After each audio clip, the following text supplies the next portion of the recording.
And we are live. My name is Nico Lagan, and I'm too conservative for the conservatives. My co-host, which is late again, Rob Ambrose, is not woken up for the liberals, so we are the political orphans. Make sure to like this video, and as always, we want to hear from you, so make sure to leave us a comment in the comment section. Now, top stories of the day. Today is the day of truth and reconciliation. But what does that mean exactly? Trump just digged at Canada, telling us actually that we should become the 51st state. And the OPP defends journalists at a Tim Hortons in Toronto. Get your comments ready because the show starts now. What's going on, guys? How you guys doing? We're just going to wait for Rob to show up. But yeah, he's always late, it seems like. I think it's a liberal thing. I don't know what you guys think, but I think it's a liberal thing. But quite frankly, he just moved. He's in Halifax now, I believe. Pretty sure it's Halifax. He moved, and he's probably setting up his thing, so that's why he's late. But yeah, out of curiosity, guys, how'd you like the show with John Carpe and Jason Levine yesterday? Do you like those deep dives when we do bill review? Because I think there's going to be a bunch more, especially when Bill C-63 drops. So we're definitely going to do it again. But out of curiosity, do you guys like it or not when we do deep dives in bills, especially with guys like John Carpe? So you guys let me know. I'm checking at the comments there going on here. So let me know what you guys think, because at the end of the day, we do that for you guys. I find it interesting, but it's definitely a shit ton of work. Like those bills, I think the last one, I think Bill C9, C8, Bill C8 was 105 pages long, I think. So it's definitely a lot of work, but I strongly believe that we're supposed to be aware of what our government's trying to pass. So we need to be on top of it, but I'm just curious to know if you guys think that it's a good thing, if you want us to continue doing the same thing or not. So, Pam, what's going on? Nice to see you, wise guy. Well, he's not here yet, right? Nice to see you both. We'll see. He should show up soon enough, but hey, it's him being late again, so we'll see when he shows up. Should be soon enough. Just trying to see here. Hey, Dan, what's going on, brother? Bumpy Johnson, very nice. I wonder if I will receive any threat tonight and then be silenced. Oh, Jesus. Again with this shit. Details. What's going on, bro? Rob the Ringman. Yeah, sounds about right. Sounds about right. Mr. Doctor, what's going on, man? Did you say they found the guy who attacked the Sean Foyt concert at the Church of Montreal? Yeah, I did, actually. I did see that video. They're not saying that they caught him. They're saying that they think they did. All I saw is a video from Rebel News on X, where the girl in Montreal, I forget what her name is. I don't remember what the name of the girl, but they have a correspondent in Montreal. I'll check it out right now. But yeah, they were saying that they think they found him. Not sure how they did, but I guess technology enables it to be easy. Yeah, that's right. Alexandra Lavoie. Yeah, that's it. Yeah, that's a girl. I don't know how much weight that has. I'm not even sure if that was illegal, what he did. Was it? Were they even looking for him? Because that's the real question. I don't believe that the police or the authorities were actually looking for the guy, or did they even care? Literally, the city of Montreal fined the church, I think it was what, $2,000 or something crazy like that for having Sean Foyt. So did they really even care to catch the guy? But I don't know, man. Did you actually watch the video? Because the video, I'm looking at it right now, it's like 18 minutes long. So I don't know if you watched it. I surely haven't, but I saw them speak about it. So, but again, is that the real guy? Who knows? And I don't think anything's going to anything's going to happen from it. So Jim, what's going on?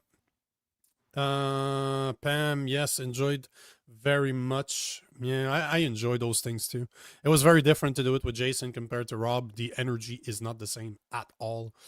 Therese is saying yes to deep dives. Yeah, I'm happy to hear that because I enjoy doing them too. Jim agrees.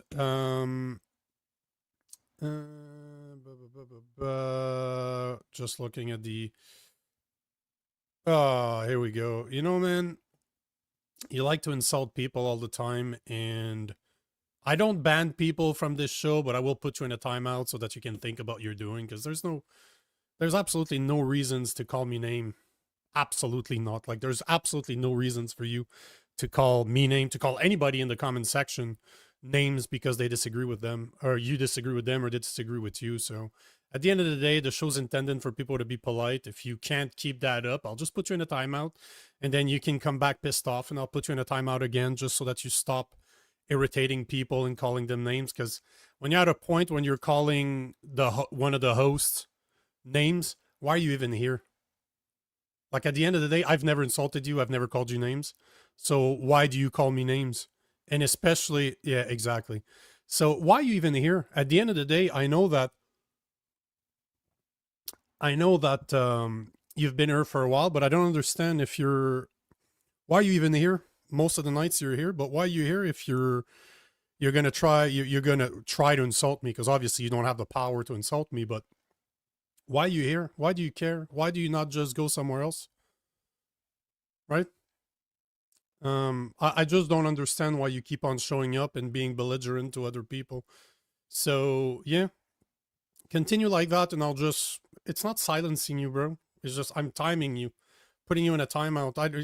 I don't need to show your comments. And I know you're probably just commenting because the comments are right here, because the comments are on screen and you can see yourself speak. Because if I just do that, you're going to stop doing it, and then you don't have a voice anymore. So it's fine, man. Like, at the end of the day, you can do whatever you want. I'll never ban you, but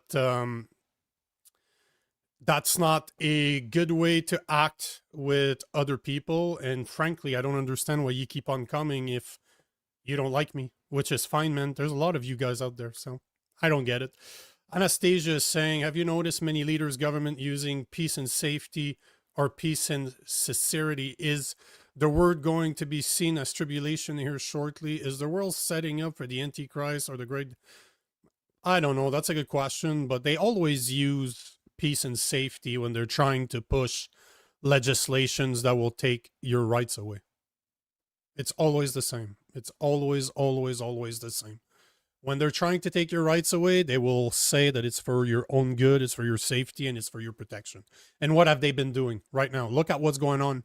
You're pretty much looking at most of the countries in the West. They're trying to pass legislation for digital IDs. You're looking UK, France, Germany, Italy, US, Canada, Australia.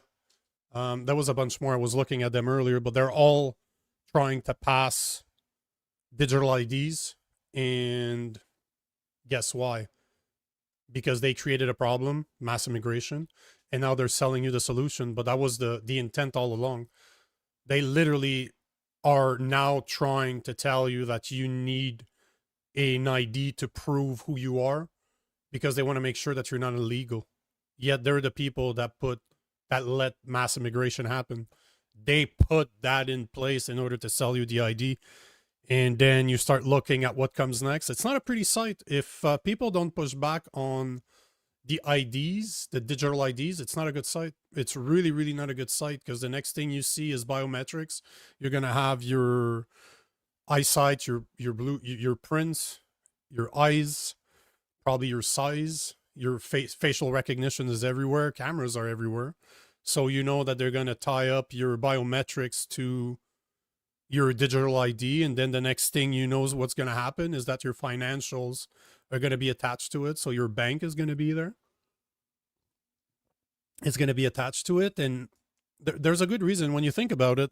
There's a good reason why all the single countries right now that are pushing digital IDs are also either going or will shortly go after censorship bills. They're going to go after hate speech, and they're going to go after guns. So look at what's happening in Canada. Canada is a perfect example. There's a good reason why right now the government is testing their gun grab in Cape Breton starting tomorrow. Actually, it's starting tomorrow. They're going to test the gun grab, and then they're trying to push Bill C2, Bill C8, Bill C9, and we've been told that there's going to be another Bill C63 that's going to be coming by soon. So it's a good reason. There's a good reason why they're pushing censorship, because the next thing you know is digital ID. Just look at what happened in the UK. We're behind the UK. What's happening in the UK hasn't happened here yet. We're seeing it, but it hasn't happened yet. But you know that they want to have the power to kick you off the internet. If you looked at Bill C9, we were talking about it yesterday.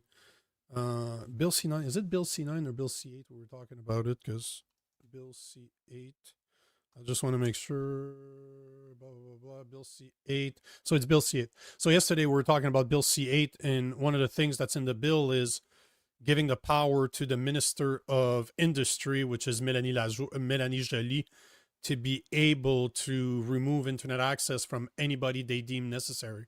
So not only can they force telecommunication companies from removing any individual's access to the internet, they can do it under secrecy. They don't have, they have non-disclosure agreements or non-disclosure clauses in the bill itself. So you know that if it's there, they're going to use it.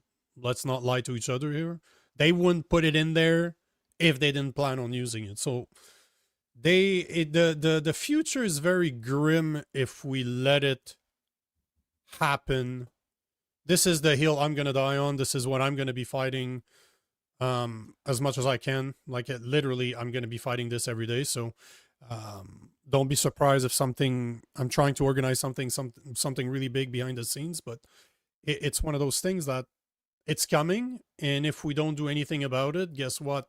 It's going to be too late. I think the line we can't cross is digital IDs. I think this is the line. Like censorship is the line is the hill I'm gonna die on. But I don't. If we cross that digital ID line, I don't know if it's possible for us to recover from it. I really don't think it's possible. It's too. We have the technology like Palantir, for example. If you guys don't know what Palantir is, I should get an expert to speak about it, but that shit is scary. What that program can actually do with through AI intelligence and organize all the real-time information, real-time data that the government's capable of getting, because the NSA in the US, you guys know this, like 15, 20 years now, they've been collecting data. It's at least 15 years. They've been collecting data, literally every single piece of information that's ever crossed the American network has been copied for at least 15 years. And this was a known fact in my telecommunication career. Like we all knew, we did business with banks, we did business with schools, with federal governments. And one of the things they all had in their requirements is for us to not use American networks, because we all knew that they were copying our data. And until recently, they didn't have the technology to put it together. So basically, they were able to copy all that information, stuff it on servers somewhere. But until very recently, they had no way of going through that information. It would have been too demanding for humans to organize it, unless you were looking for somebody extremely specific. Then you could do searches through the information that you have on that specific person. But now with AI, you can organize that information in a way that it's presentable, that it's readable for a human being. And that's what Palantir supposedly does, is to be able to cipher through all that information, organize it in a way that it's presentable to a human being to actually look at that information and do something with it. And don't be surprised if AI does that job and not even human beings at all. So, I was talking about this with somebody today, and if you understand technology, the next step over what something like Palantir can do, and it probably already can, is just, we have no idea the extent of the software. But if you guys have ever seen Minority Report with Tom Cruise, remember how they had precogs? Like they had three human beings that were able to somewhat predict the future, and people were getting arrested for something, for a crime they didn't even commit. Well, this is what's scary about all the information. You're able to collect all that data from your cell phones, from facial recognition cameras all over the place. Imagine that all that information is attached to a digital ID. That ID holds all of your social media. They hold your cell phone information. They hold all your personal information, whatever government information that they have, it's attached to it. Your health record is attached to it. Anything that you, any interaction that you've done with that you've had with the police, you've had with your government, you've had, is going to be related to your digital ID. Your financials are attached to your digital ID, and the whole point is to develop a social credit score like they have in China.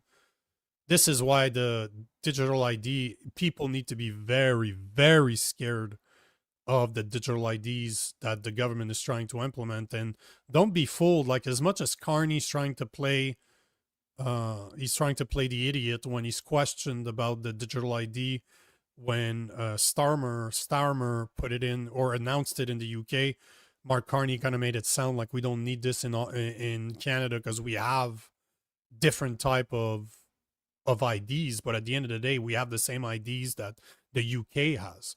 And if you listen to the speech of Starmer, he's selling the idea of the digital ID on mass immigration. How are we supposed to recognize somebody that is not an illegal? So if they opened our borders, they let all these people come in. Now they're using the fact that a bunch of illegal people have come in, using the fact that those mass immigrants have sucked our system dry. Like, they're taking advantage of our social services. And now, in order to combat the problem they created, they're telling us that we need a digital ID. So got to be careful, man. This is one that I'm going to start creating a lot of content around, trying to educate people, because it's something that I don't think people realize how bad it can become. I don't think people realize what can happen if the government puts in place digital IDs and we actually accept them. And the best example is just look at what happened in Vietnam.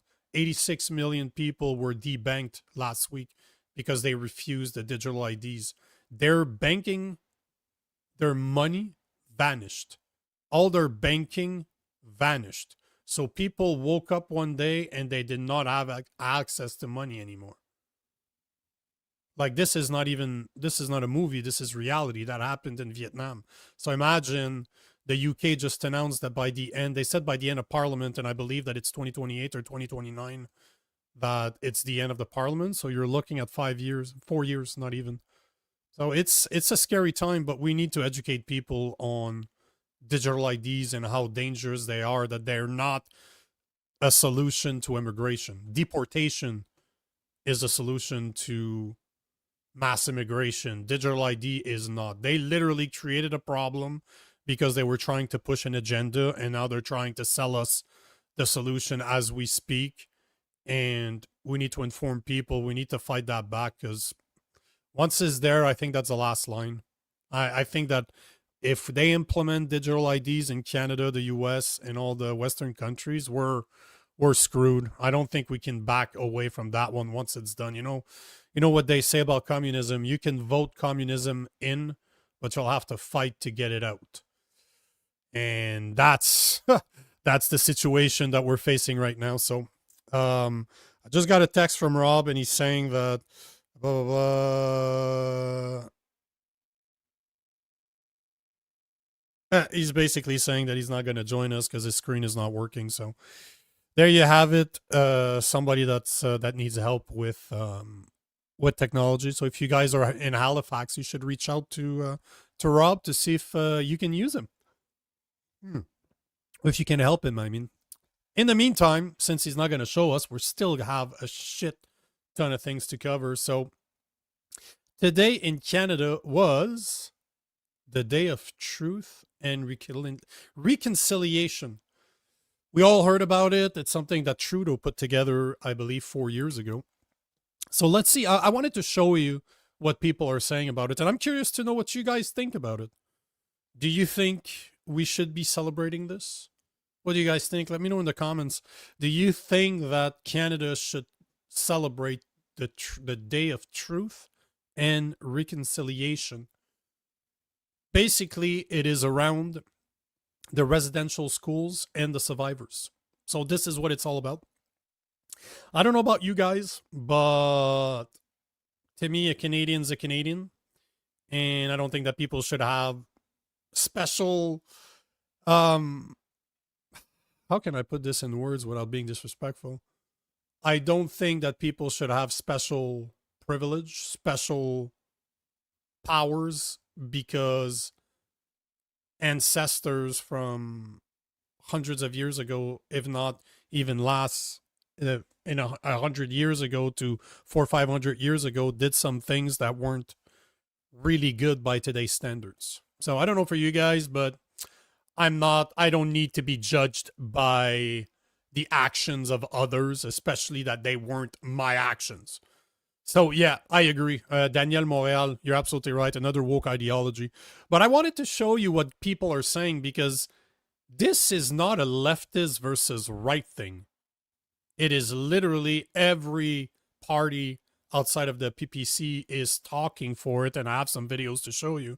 But as you can see right now, here's the announcement by Mark Carney about the National Day of Truth and Reconciliation. We reflect on the tragic legacy and ongoing impacts of the residential school system and honor the survivor and their community. Together, we will continue to build a Canada guided by truth, justice, and reconciliation. Really, yet another message that means absolutely nothing from Mark Carney. But you'll see that a lot of our politicians have posted about it today, and it all sounds the same, yet they don't seem to address the most important part of it, what happened after Trudeau's announcement back in 2021. So we'll talk about this, but you know, Carney said this. I couldn't find a video of Carney of an official release of his comments. All I could find is what I just showed you. But I think that the person that takes the cake on this one is Pierre Poliev. I think he's the one that gets the video he released for this. I'm curious. Like, I'm going to play it. Just give me a second. I'm going to bring it up on my screen. But I'm curious to see, is it too much? Is it over the top? What do you guys think? Because this one, in my opinion, he went above and beyond. Like, let's listen to Pierre Poliev and his address of today for the Day of Truth and Reconciliation. Here is Pierre Poliev. Today, we remember the brave survivors of Canada's residential schools who defiantly continue to live out their cultural traditions. And we remember those who did not make it home. We remember the dark history of excessive government overreach that brought lasting suffering to First Nations, Inuit, and Métis communities. Overpowering and controlling big government attacked your way of life, targeted your culture for destruction, and denied your rights and freedoms. On National Day for Truth and Reconciliation, we learn from this past, and we forge ahead to the future. We must end the Ottawa Knows Best top-down, paternalistic approach that serves only bureaucrats, politicians, and lobbyists in the federal government. Government control is the problem, not the solution. Indigenous peoples must have the freedom to determine their futures, preserve their languages, develop their resources, use their talents, and celebrate their cultures. Through a new approach, and through the unmatched resilience of Indigenous peoples, Canada can achieve reconciliation and a brighter future for all. We learn from this. I just need to replay a part because I did not catch that the first time, but he said something I need to listen to. I just want to make sure I'm not on crack here, that I actually heard. He actually said it. I just want to make sure. Yeah, yep. He actually did say it. Man, this guy. Did that sound like a conservative to you? Because I remember showing this guy to a buddy of mine in Alabama, and I asked him, I'm like, you don't know who this guy is. He didn't know his political affiliations, and I showed him a video or two of Pierre Poliev, and I'm just like, who do you think that guy represents? Which party do you think that guy is the leader of? And he could not believe that this is a conservative. So yeah, Pierre Poliev with his little speech, even playing the music in the background, it's hey, some of the comments, guys, are yeah, let's take some of your comments before I continue, because there's a few others I wanted to show. But Walkin, Campbell Cat, so fucking tired of happy Indian days. Yeah, I agree, man. DNL, it's not a celebration. Dave B, the day of lies and more lies. Yeah, that's basically exactly how I see it. Wise guy saying, imagine the pandemic with digital health tracking combined with quarantine camps and killing. You're bang on. This is a matter of time if we let that digital ID go through. It's just a matter of time. Daniel Montreal saying it's just another woke ideology. I completely agree with you. Pam is saying everything is celebrating, making it pretty much meaningless now. That's a good point. That is an actually very good point. It's true. It's like participation medals or participation trophies. They really ruin the experience for everybody because it's meaningless. Everybody gets a trophy. So what's the point of competing? Yeah, you're absolutely right. Good point. Good point, Pam. Logan is saying special representation. Yeah, 100%. I totally agree with you. Walking Campbell's cat is saying, what about English, German, Irish, Polish, Ukrainian, French Day for the people that built this goddamn country? A fair question, isn't it? It's a very fair question, but the problem with all the nationality that you're describing there, they don't, unless you're Ukrainian, but they don't rank high on the totem pole of wokeness. So nobody cares, right? Our government doesn't care. Clearly, our government doesn't care. Pam is saying that if I was a native, I'd ask how the LGBT gets a month and then only get a day. Yeah, well, it's very saying, or very telling, should I say, that in Canada today, in 2025, we claim DEI is a good thing. We claim that we can't be racist or that we don't want to be racist. Yet special people have special rights or special privilege that others don't. Always reminds me of George Orwell's Animal Farm. All animals are equal, but some animals are more equal than others. So it is the same thing we keep on seeing time and time again. And there's a massive hypocrisy when it comes to the day of truth and reconciliation, especially considering what happened around the same time as Trudeau put this holiday or this day in place in 2021.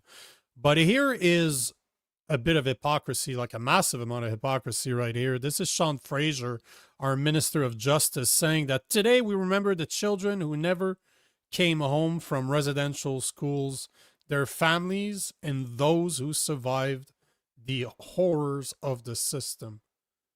Like, what is he talking about? Which kids is he talking about that never came back home?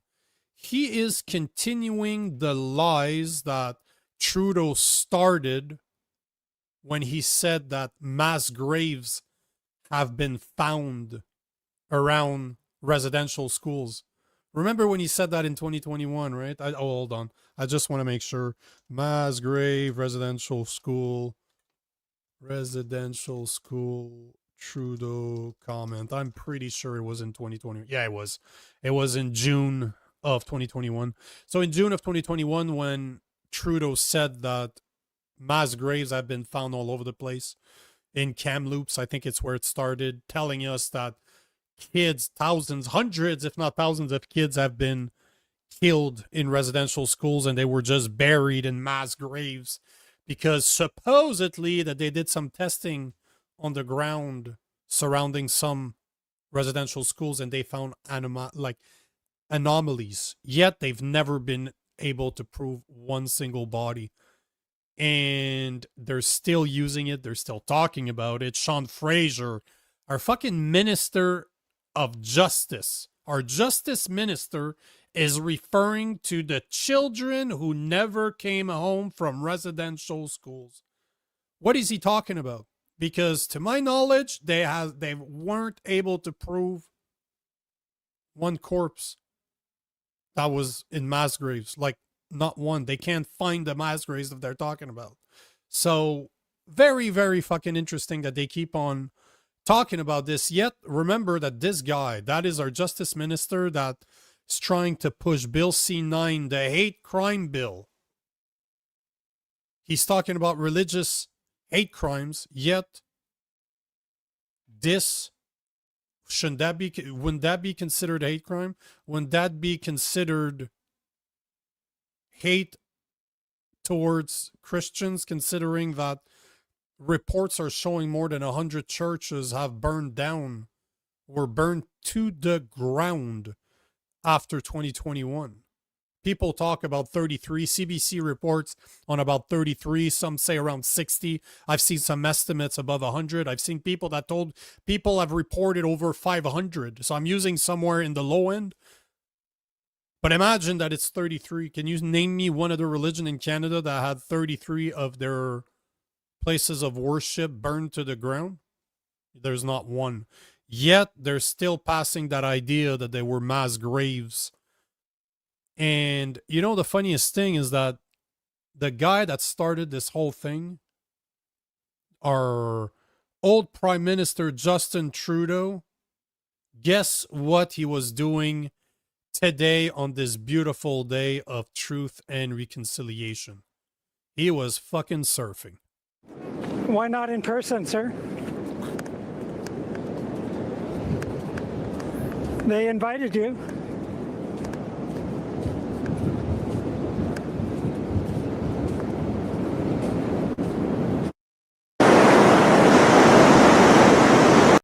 So there you have it. While we are stuck hearing about all of this nonsense, the guy that started this whole nonsense is surfing. He's on the beach, enjoying his life. So that's, if this is not virtue signaling 101 right there, I don't know what is. But I read a lot of comments today regarding the truth and reconciliation. But the best one I've seen, I don't know who this guy is. I have no clue. I should have probably researched him before I did. I was just looking at comments and I just liked what he read. But this guy takes the cake. This is such a great comment on what the Day of Truth and Reconciliation is all about. A guy by the name, I'm assuming he's a guy, he looks like a dude. Yep.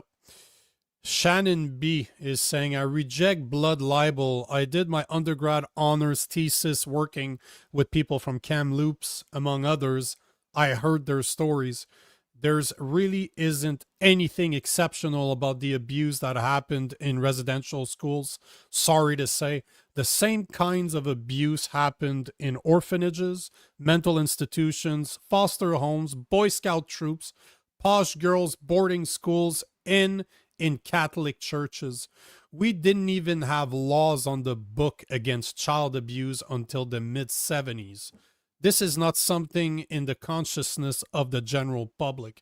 I'm sad for the people who suffered abuses in the residential schools at the hands of the predators who infiltrated the institution, but also at the hand of older students. If we want truth and reconciliation, it begins with truth. The sophistry is from radicals taking the same liberties with words like genocide as they do in the Gaza situation. The binary thinking, the menachism, I don't know what that word is, compels Canadians to accept the false narrative and the accompanying guilt, shame, and self-hatred, or be accused of racism, bigotry, denialism. This kind of social abuse based on lies about thousands of bodies and deliberate murder is in the same category as the tactics of the Maoist Red Guard and their struggle sessions against tradition and their four olds. Brilliant, brilliant, brilliant comment. Absolutely love it. I should see what sophistry actually means because I don't know that word whatsoever. Sophistry, the use of fallacious argument, especially in the intention of deceiving. So deceitful wording. But this is exactly how I feel about the Truth and Reconciliation Day. It seems that they took something that was probably not a nice time, but was it worse than what we've done in the past? And I'm not condoning violence whatsoever. That's not what I'm saying.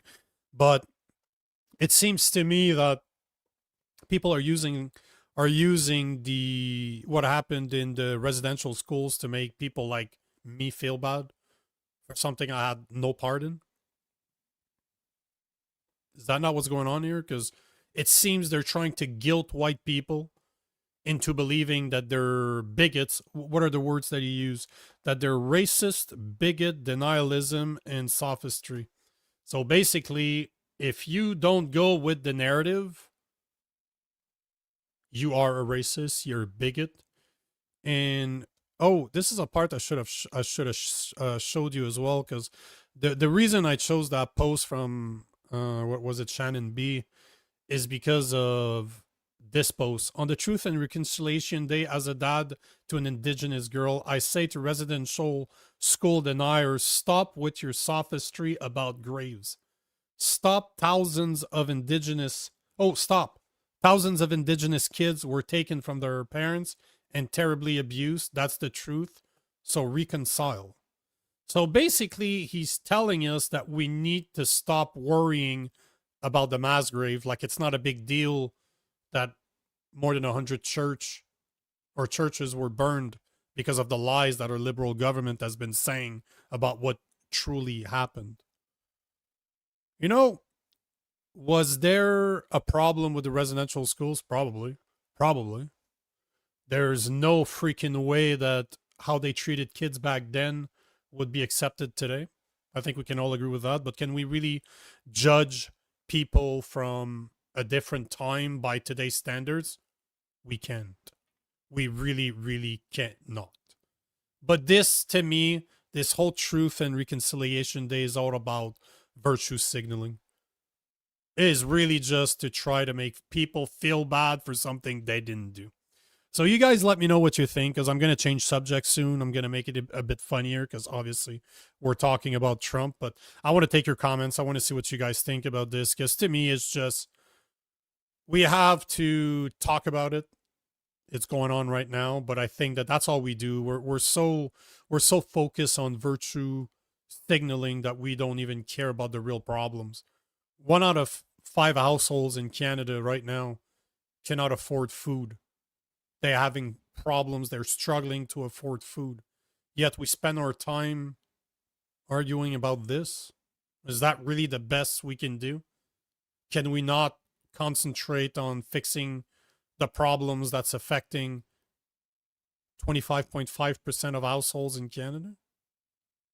Is that not a better place? Can we not talk about all the reserves that don't have access to clean water, that are living in terrible, terrible conditions because the leaders of their tribe, their elders, are keeping the money for themselves that they're receiving from the governments? Can we not talk about that instead of trying to make me feel bad and call me a bigot because I don't have to take responsibility for what people did 100 years ago? Absolutely insane. It blows my mind that that is what we are concentrating on. You stir the soul. I don't trust this guy anymore. He has the word lie in his last name. This should say it all. That's Pierre Poliev. Yeah, I don't trust that guy either. He's a lifetime politician, and I don't trust lifelong politicians. I don't trust them either. Logan White, it sounded like a man whose balls are in his wife's purse. Well, obviously you know that they are. David B, paid OP, paid opposition. I could not agree with you more. It's a uniparty, and Pierre Poliev is just there to make it sound like there's really an opposition. I agree with you 100%. Walking Campbell's cat is saying this country's screwed. There's no politician in this country. They can do anything for Alberta like independence will. Well, you know, that's the only place that I can see is really doing something good. But at the same time, I got a clip of something that happened in, I believe it was a town hall yesterday, where it seems like one of the people were getting censored. Well, either way, I'll let you judge because there's not a lot of context to the video, but hopefully you guys, if you've seen it, maybe you know more than I do because it's something I found just before the show. But you're right, man. It's not looking good for Canada. It's really, really not looking good for Canada. Devil's Jew, what's going on, man? Wasn't it public schools the First Nation talk about, though? They said there were graves, but I don't think they found any, but they did get threatened by. No, it was around the residential schools. That's how they call them. That's how the schools that took the I don't want to call them Indians because that's not their term, but the natives. It's the people, the government, when they took the natives and sent them to schools, they were called residential schools because they were literally taken from their families and brought there, but they were doing it supposedly for education. Now, was it, like I said, was it the best of conditions? Probably not. But can we really judge people from 100 years ago by today's standards? Of course not. Louis Riel Day. Yeah, that sounds very familiar, but I can't tell you off the top of my head what the day is for. Historical Canadian. Louis Riel was a Canadian politician, a founder of the province of Manitoba, and a political leader of the Métis people. So he was Aboriginal or native, should I say. He led two resistance movements against the government of Canada and its Prime Minister, John A. Macdonald. John A. Macdonald, that was our first Prime Minister. So yeah, so that means that was, what, 150 years ago? Yeah, not quite. He died in 1885, so he died like 140 years ago, literally. But why? Why are you bringing that up? Like, the name sounded familiar, but I couldn't have tell you what his story was. I call it National No Bones Day. Yeah, sure. I agree with that. DNL, cheesy for sure, but that's what successive governments did to the indigenous people of this country, was simply abhorrent. But is that something that deserves us feeling bad about? Because at the end of the day, that's what it comes down to, right, DNL? Is the crime of our forefathers something that you and I should feel bad about? Does that mean they should get special treatment because of those things? I don't think so. I really, really don't think so. I want a Canada where all Canadians are equal. I want a Canada where Canadians, there's just one justice tier, just one. Everybody falls under the same laws, no matter the color of your skin, no matter your religion, no matter where you're from originally. If you're here to make the country better, awesome. But there should be one set of laws for everyone, and everybody should be the same. But look at what happened in BC when the Justice Department or the justice system in BC gave land that belonged to people back to a native tribe. Now they're fighting it. Obviously, even the Supreme Court is fighting it. The government of BC is fighting it. But all to say that, why do they have special treatments if we're all Canadians? There's a lot of comments, guys. Let me see. Oh yeah. Thanks for sharing the stream there, Squirrel Nuts. Reminder for you guys, if you're on X and you want to help out, make sure to like, make sure to comment, make sure to restream this stream. But if you're on Instagram, same thing. I want to see your comments. But at the same time, they don't integrate with this platform, so I have to go manually. But if you guys like the show, if you like what Rob and I are trying to accomplish, the space that we've created, make sure to join us on the YouTube channel where the conversation is going, as you can see here. So once you're there, make sure to subscribe, like, comment, like the video, dislike the video. it's good if you dislike the video. Tell me why. Tell me why you dislike it, because I'm curious. I'm always curious to see what people think. But like, dislike, comment, subscribe. And if you want to support what Rob and I do, you have two options. You can either get a subscription off of the YouTube channel. It's $2.99 a month to support us.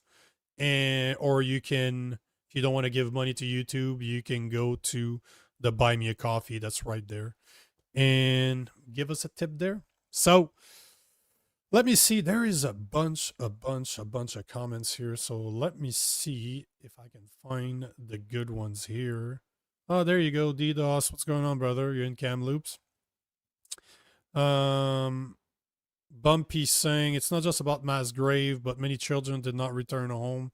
There are stories of children dying on their journeys home. Yeah, you know what? Sure, 100 years ago? Because that's pretty much where it was, right? Obviously, people died from traveling. I understand. I'm not saying that it's okay. Don't get me wrong. I'm not saying that it's okay, but the idea that they're pushing the mass grave narratives is bullshit. I saw it time and time again today being pushed by people, and it's just not true. It's just not true that there's mass graves anywhere.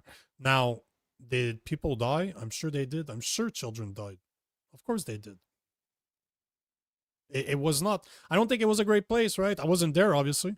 But, hold on, residential schools. Because I keep on saying 100 years ago. Residential schools. And when did they end? They end so the Indian reservation schools started in 1874. So when I'm saying 100 years ago, I'm not accurate. It's more like 150 years ago. But when did they end? The history of residential schools for a period of more than 150 years. So 160 years. So 150, 160, and it's estimated that 150,000 children went through their doors as per the Indigenous People Atlas of Canada. So okay, so I wasn't off. It's actually more than 100. It started in 1874 as per what I'm seeing here. So man, that was a while ago. So 160, 150 years ago. Yeah. But when did it end? When did it end? That's what I was curious. When did it end? So they ended in, why is it so hard to find? Why are they all giving me the same information? Hold on here. Sorry. I should know this. I should have checked. I don't know why I didn't look at this first. Just give me a second. I'm going to find, because now I'm curious. Because I thought they ended a long time ago, like the 40s or even the 50s. I thought would have been late. I didn't realize that they carried on until the 60s and the 70s, if that's true. What Bumpy's saying, I'm just gonna check them out. I'll take a few comments during the time I'm gonna check it out. But I really thought that they ended a long time ago.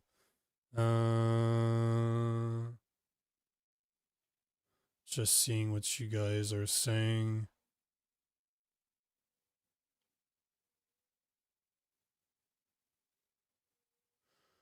So the mid-70s, yeah. So they ended in, while most schools closed by the mid-1970s. The burned down churches aren't connected to NDTR. They're connected to the claim solely of mass graves.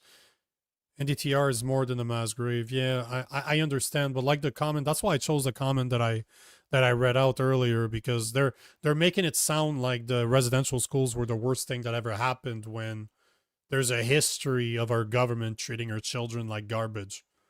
Unfortunately, it's, you want to be mad at the government. They're the one that treated those children like shit. It wasn't me, and it wasn't anybody that's alive. At least nobody that I know that's alive right now. They took part of this. So I don't need to feel bad for something that happened, that finished before I was born.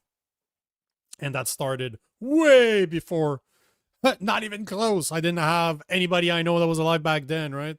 Mike Desir, what's going on, bro? That's actually shocking to me, to be honest. I believed the stories that have been told, and now I have to do more research.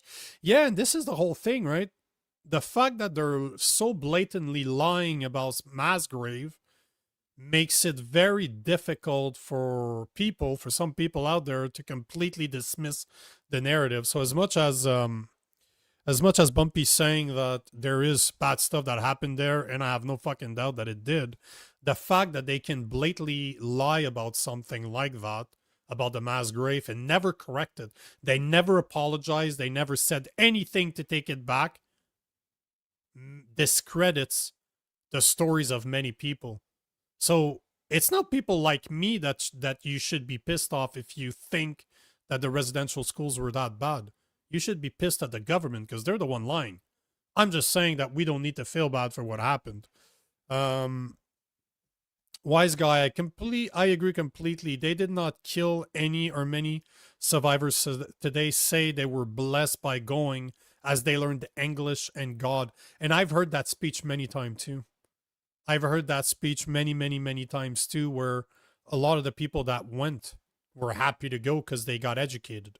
So was it that bad? Who knows?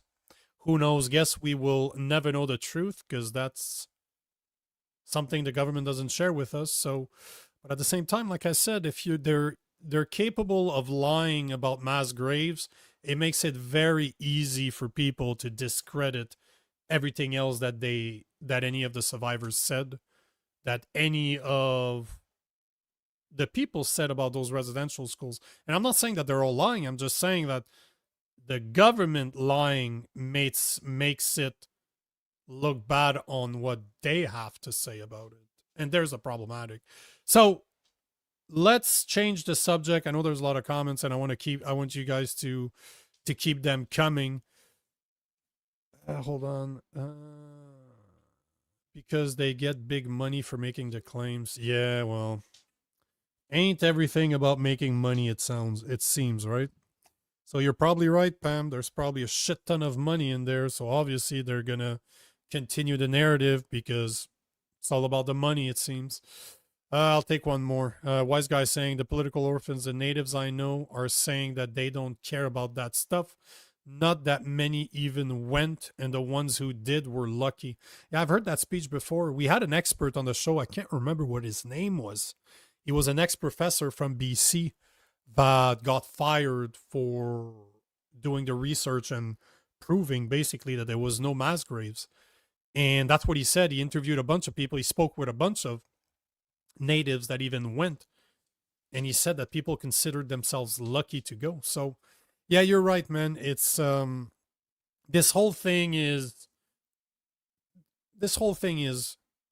pure virtue signaling. This is all I can see. It's going to be very hard for me to be convinced by people that it's nothing more than virtue signaling. Now, let's change the subject. We will talk about what Trump said today, which obviously he likes to piss people off. That's what he does. He likes to irritate Canadians because the speech that he gave right now, it's just a snippet. It's 48 seconds long. But what he said is trending all over the place, and we got to listen to it. But of course, Trump was talking to the military today, and he used that excuse to kind of take a dig at Canada. And I think it's hilarious. Personally, I think it's fucking hilarious. But here is Donald Trump saying that, yes, we should become the 51st state.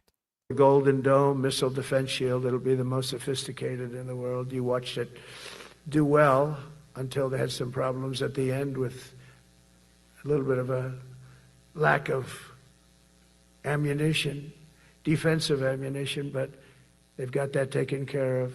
But I tell you, it's what we're doing is so good, and we deserve it. You know, we help other countries with it. We don't have it ourselves.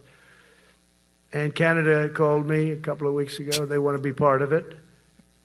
To which I said, well, why don't you just join our country? You become 51, become the 51st state, and you get it for free. So I don't know if that made a big impact, but it does make a lot of sense. It actually makes, because they're having a hard time up there in Canada now. Here's the video. I just thought it's funny.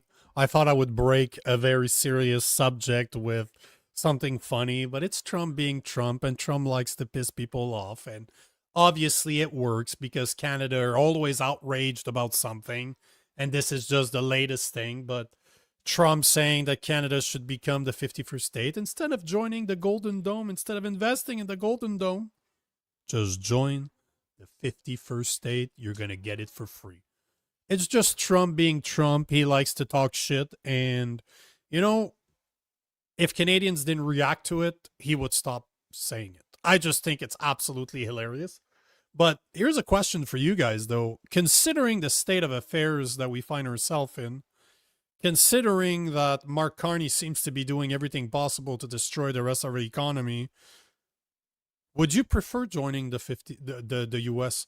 Because the 51st state is ludicrous. It's never going to happen. There's no way that he wants to inject about the same population that lives in California in the US. You don't want to add a 40-ish million people in a new state that will be able to vote, unless we're not able to vote for a very long time, which that's possible as well. But the question is, would you guys, considering where Mark Carney's going, considering what's going on right now in Canada and the state of affairs here, would you consider becoming the 51st state? Is that something you'd consider? Because personally, I'd move to the US in a heartbeat. No questions about it. Absolutely no questions about it. I love, it's not even just about the politics. I love the weather way more. Like, you go down south, it's warm. It's freaking warm. They barely have any winters. North Carolina, South Carolina, Tennessee, Alabama, Texas is great. Arizona, man, they have 33 degrees in the middle of the winter. I was on my motorcycle most days going to the gym in a wife beater. Amazing fucking time.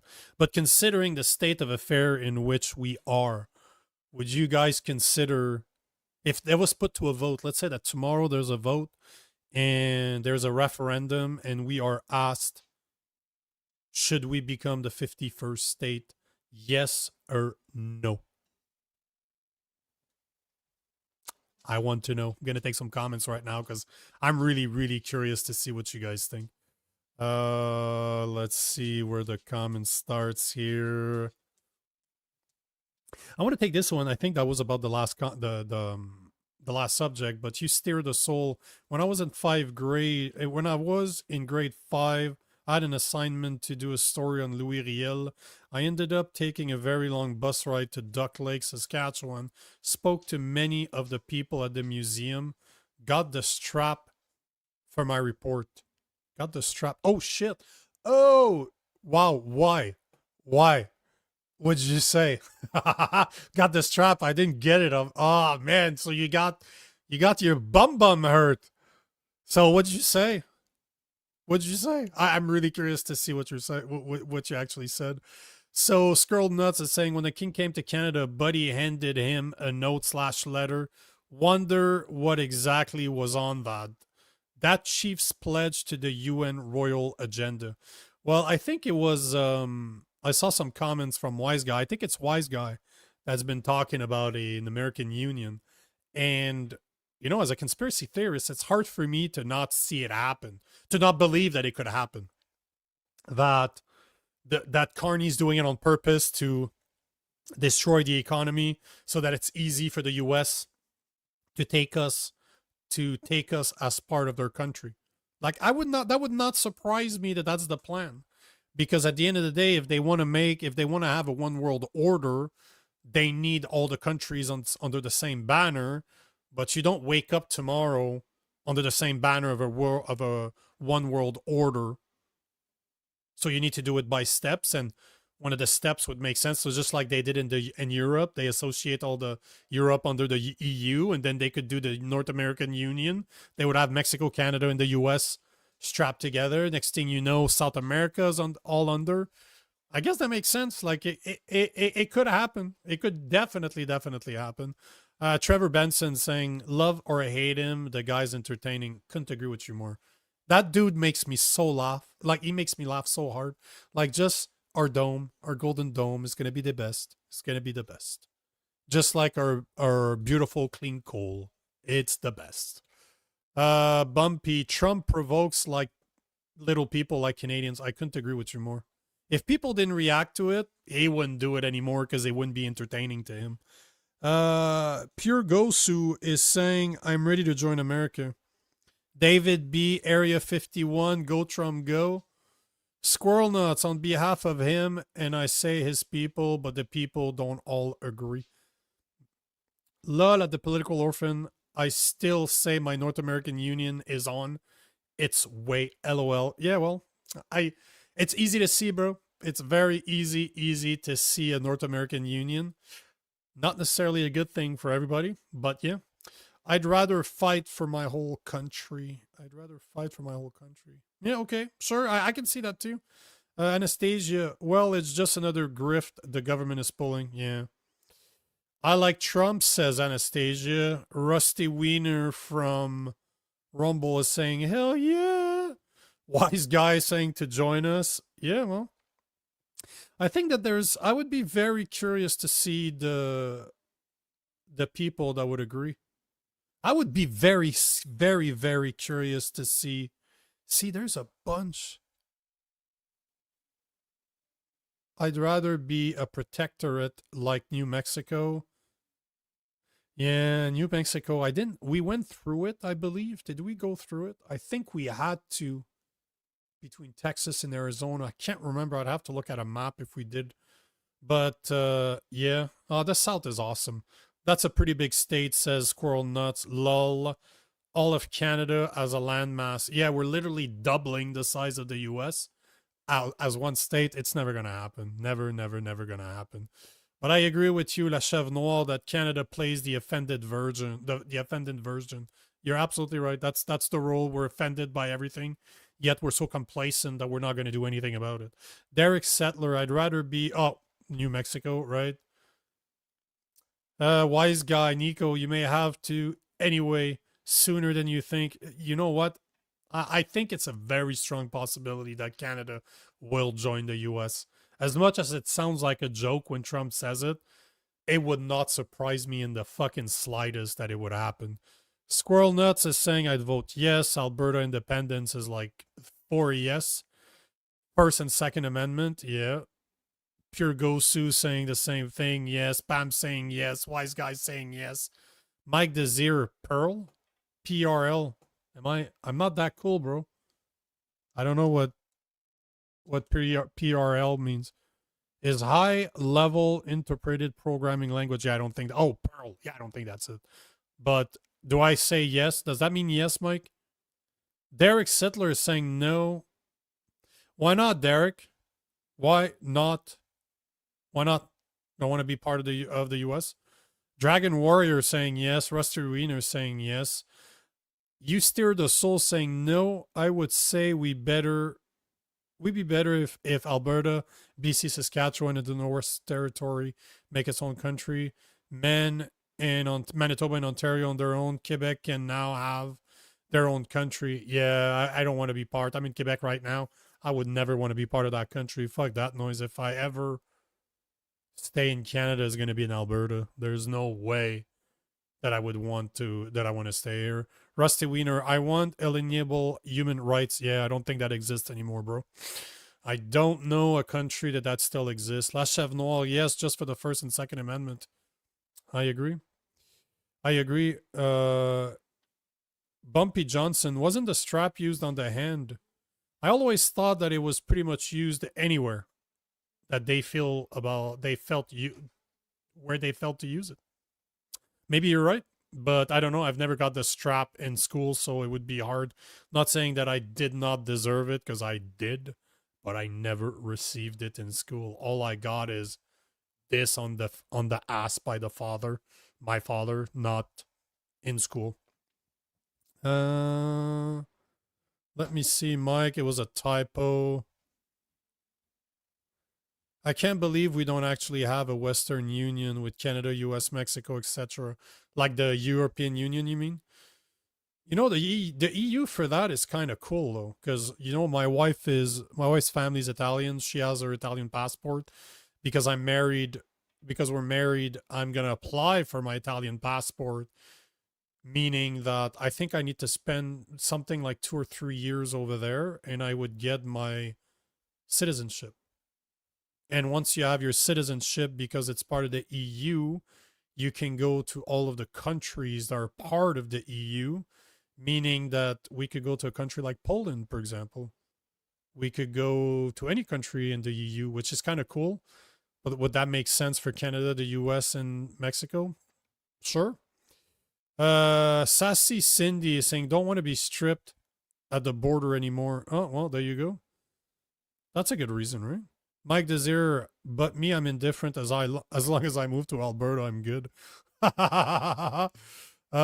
Gosu. Yeah, man, I'm in Montreal right now. I spend half my time between Montreal and Alabama. Normally spend our winters there. I haven't seen a winter in 4 years. This year's the first time we're gonna stay here. We're staying in Montreal in the winter for the first time in 4 years, 5 years, 4 years, at least 4 years. So I'm not looking forward to this winter, but my son was just born and we think it's a good idea that he spends a Christmas with his family, his extended family, since we haven't been in Canada for Christmas in 4 years now. So yeah, let me see. I'm going to take a few of the comments that are there. I'm really curious to see if he responded where did he get the belt or the strap, sorry. See, Pam is saying I got the strap on the ass. Yeah, that's what I expected too. Derek Settler, I got the strap in school, damn, near every day. Where'd you get it? Where you get it from? Like, where'd you get it on? On the ass, the hand? Trevor Benson, I got the strap across the face once for mouthing off a sister. Across the face. God damn. God damn. Dave B, strap on the hand, been there. Wise guy, I got an 18-inch wooden ruler at 8 years old. 50 hard whack. I never swore at her again. Yeah, no shit, eh? That'll teach you. There's something to pain, isn't it? Nico, have you seen the Doc United We Fall from Dan Dix? United We Fall Dan Dix. It does not sound familiar. Okay, I know who Dan Dix is. I know that guy. I know the face. Why does he look so familiar? United We Fall. Oh shit. So judging by just the cover of the video, it's literally the US covering Canada as well. Shit, maybe I should add this to my stuff to watch. You know what? Give me a second. I will add it to my calendar of stuff to watch. Maybe I have time. So, what is it called? Dan Dix. Yeah, thanks for the suggestion, man. I'm curious to see what he has to say. Dan Dix, United We Fall video. Cool. I'm going to watch it. That sounds cool. I like the idea. Mike Desir, dude, I grew up a nation mother. I got beaten for breakfast. Strap on the hand was a warm-up for her. Yeah, there you have it, huh? You know, as Russell Peters said years and years ago in one of his comedy specials, that white people beat your kids. You need to beat your kids because they're going to feel left out when they go at school with a bunch of immigrants because, you know, the immigrants' parents are beating their kids. So that's what Russell Peters said. Yeah, I'm going to watch it, Trevor. What do you think, wise guy? What do you think about the documentary that he asked? That he talked about, sorry. Rusty Wiener saying there's no oversight or accountability. Alberta needs a divorce. I got you, man. I fully understand what you guys... It blows my mind that you guys have stayed around for so long, considering how Ottawa have been treating you for the past decade, for the last 10 years. Absolutely insane. It blows my mind how patient you guys have been with Ottawa. Absolutely crazy. Dimtso is saying, say no to 51st. The IRS will smash down your door to collect taxes.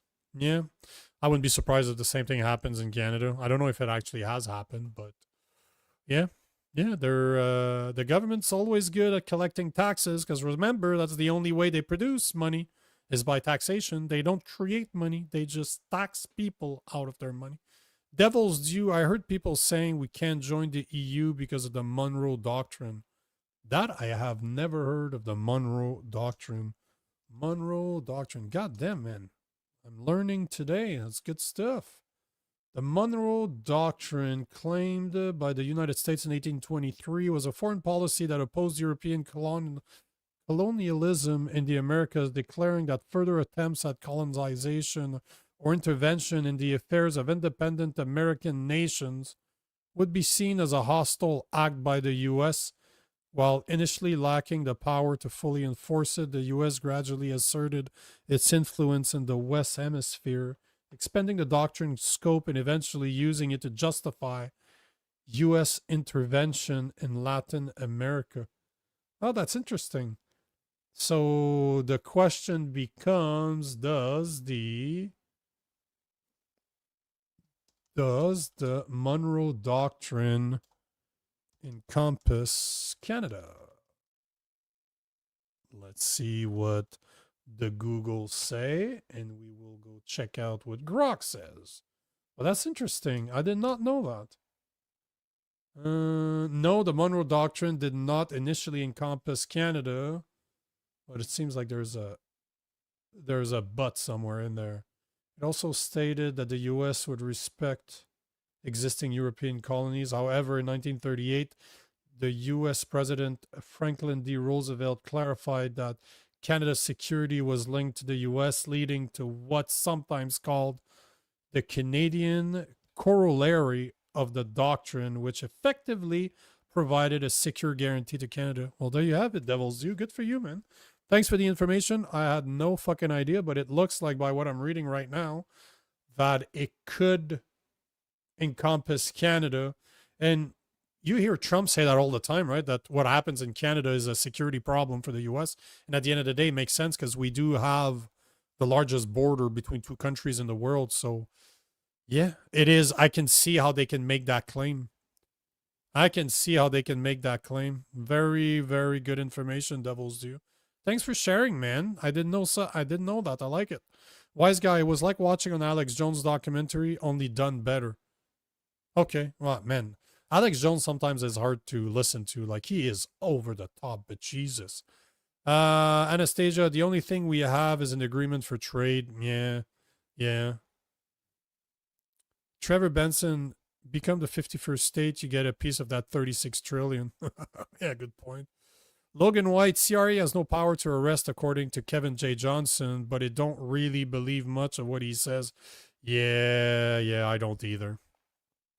Say no to EU tyranny. Yeah, agreed. I want nothing to do with Canada being part of the EU. Now, would I go as an individual? Sure. That's a different story. But Canada, yeah, I agree. Rusty Wiener, it's not just us. I don't understand why all Canadians are calling for a change of government system. It's a very good question because they don't care. They don't know. They're not interested. They don't want to know. Name it. Just look at what happened during COVID. They literally took our rights away right in front of our face. Remember, it started with 2 weeks to flatten the curve. Before you knew it, it was 2 years later, and you needed a fucking vaccination passport to go to the store to be able to go eat at a restaurant. You also had to wear a mask, but masks weren't efficient. They didn't work when you were seated down. So the COVID virus did not attack you when you were below 6 feet. But if you were standing, it was a problem. But if you were, yet it still worked. They got the estimate between 80 to 91% of Canadians got vaccinated, at least one vaccine. So it worked. Obviously, it worked. Let me see here. I never got the jobs. I was an outcast. Yeah, you and me both, brother. Well, brother, I'm assuming that it's brother, but I lost my career over this. So yeah, man, I'm right there with you. So let's switch the subject here. This is something I'm hoping some of you have more information on because there's not a lot of information out there regarding this. I have an idea of what happened, but I would love for you guys to enlighten me or to provide more context to this video. But it's a video that's trending right now. It's been trending all day, actually. I keep on seeing it all over the place, so I figured we'd talk about it. So here is a video that was released by 401 the SARS patch. I actually like the guy's content. He follows me on Instagram. Love that guy. At least love his content. It's basically saying OPP defends journalists after Tim Horton manager in Picton, Ontario attempted to trespass her. By probably trespass her is probably by kicking her out of the store. The name of the woman is Tamara Ugolini. She's a senior editor at Rebel News. And I don't know if you guys heard that story. We should have talked about it, but I don't think we have because I don't remember talking about this here. But supposedly that there was immigrants asking young girls, like 16 to 16-year-old, to marry their friends for like 20 grand or something like that. Like that's what it says here. She was investigating allegations of immigration fraud where a minor was offered $20,000 for an arranged marriage with one of her manager's brother to bring them, to basically make them Canadian by marrying a Canadian. So there you have it. This is what the context is.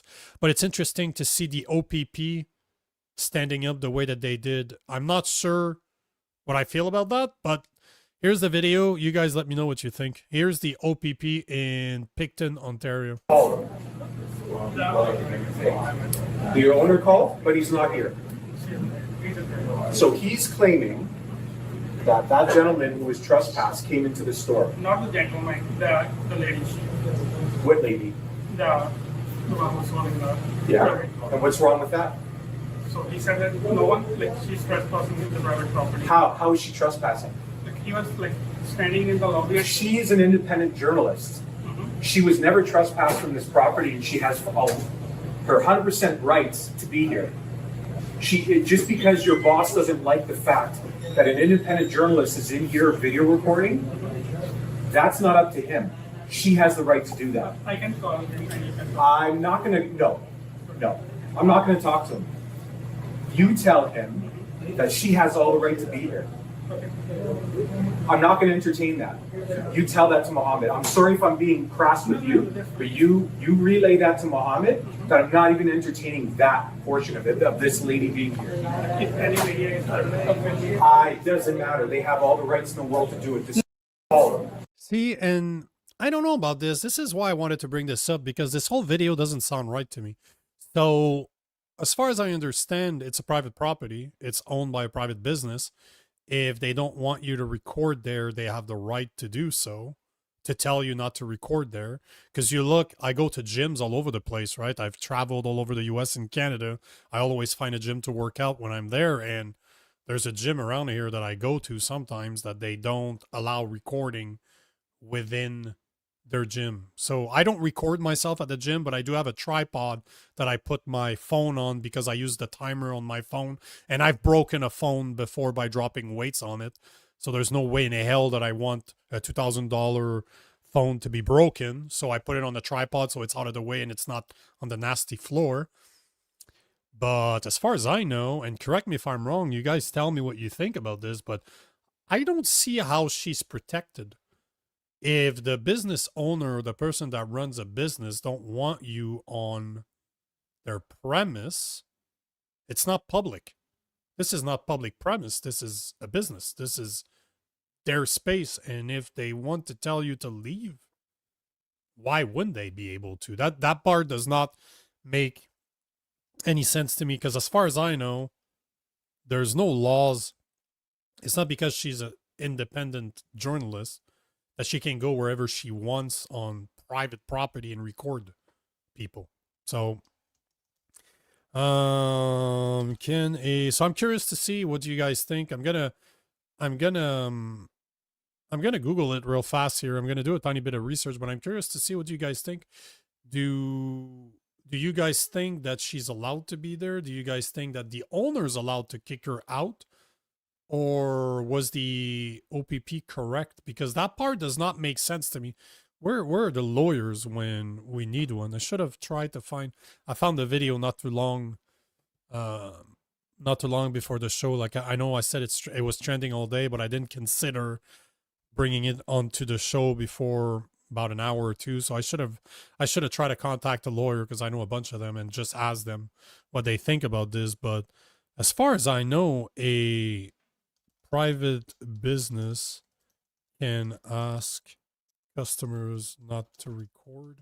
Because in the same way, it would only make sense because when you go to businesses that have cameras, normally there's signs all over the place just saying that we're recording you, that you might be on camera. In the same way as when you call a support line or you call a customer service line somewhere, they always tell you that your conversation could be recorded for further training, for later training.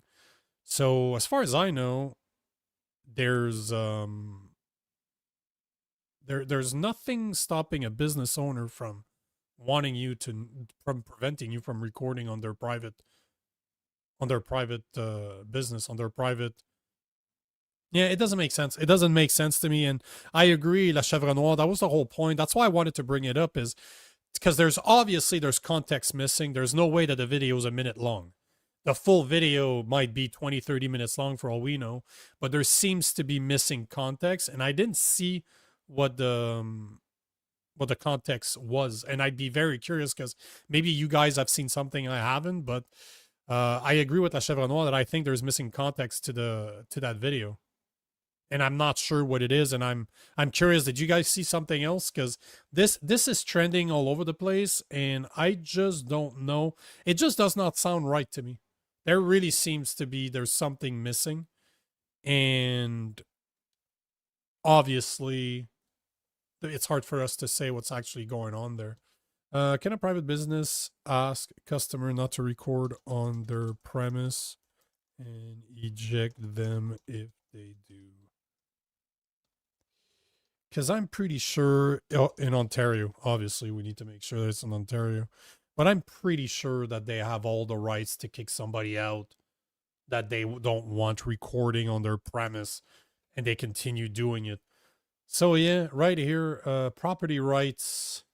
So under the property rights in Ontario, a private business in Ontario can generally ask customers not to record on their premises. It can eject them if they refuse, as they have the right to set rules for their property, which includes prohibiting recording unless a relevant privacy exception under PIPEDA, PIPEDA, or the Criminal Code of Canada applies. Businesses must balance this right with legal obligations, ensuring recording prohibitions are for legit purposes and not used to infringe on privacy rights. And that's exactly what I thought. And yeah, so Google's saying that, so is Grok. So I guess that makes sense. They did not trespass her. Tim's did not. I'm not sure. I'm not sure what you mean, Dave B. I am not sure what you mean. Because that's what, I agree with Bumpy. That's what at least from the video. And again, as somebody that edits content for a living, it's very easy to just remove the context and just take what matters to you, that 1 minute, 1 minute and a half that we watched. So it's very hard because when I look at it, there's just context missing and I have no idea what the context is. But from what they seem to indicate on the video is that she was recording. She says it herself on the post that she was investigating, and they asked her to leave because she was probably recording, asking questions. She was asked to leave. She called the OPP. The OPP showed up, protected her. So I'm not sure that makes any sense, because from what I knew, a private entity has the right to kick you off their property if you're recording. They're warning you, and you're not doing anything. I think they have 100% right to do so.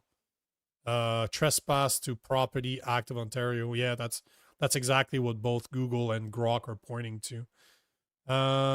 Skyborg, do they have signs prohibiting recording on their private property? Depends by, are you talking about Tim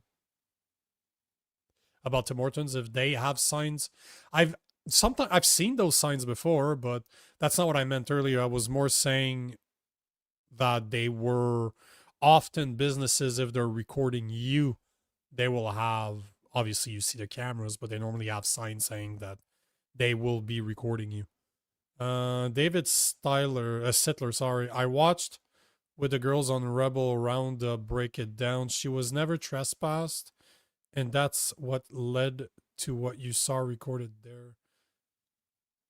But when you say she wasn't trespassed, the from what the Tim Hortons worker was saying, she was asked to leave. At least that was my understanding, that she was asked to leave, and then the OPP's there. That whole thing is very strange. It's just, it seems like there's something missing from it. I'm just gonna take a few comments because you guys are talking about this. Hold on. You stir the soul. You guys are missing the point. He said she cannot be trespassed for videotaping or for videoing in the store. She can be asked to leave, but you cannot be trespassed for walking in with a camera. Although, as per the Act of Private Property, or hold on, as per the Trespass to Property Act in Ontario, under this law, owners can verbally or in writing notify someone that certain conduct, like recording, is not permitted, and failure to stop can result in immediate ejection or a ban from the premise. So as per the Trespass to Property Act, RSO 1990, Section T21, it says that they are entitled, a business is entitled under the law to ask somebody not to record, and if they continue doing it, to eject them from the premise. So it seems that it is absolutely their right to do so. Now, Mike Desir, I took some sort of course before opening the gym, and the OPP is right. If what I've learned from the course is legit, as long as you're selling a service and there's an open investigation for a crime. Oh, shit. Because I believe that they are being investigated, because I heard of the story, I think it was on Sunday, they were talking how there's an allegation that one of the workers at that Tim Hortons offered like 20 grand to an underage girl, as in a 16-year-old girl. They offered her 20 grand to marry the guy's brother in order for him to become Canadian. Shit. Oh, well, there you go. So that's starting to make more sense, man. I should have approached a lawyer to see if that's accurate or not. But maybe you're right. Let me see. Can a journalist record on private property if there is an open investigation? Because that is a great that's a great point. I wouldn't have thought about that. The fact, because I do believe that there's an open investigation for what I was just talking about. So that would make sense that because there's an open investigation, journalists are allowed to come in. Huh. That is very, very, very correct. Yeah, that would make sense, Mike.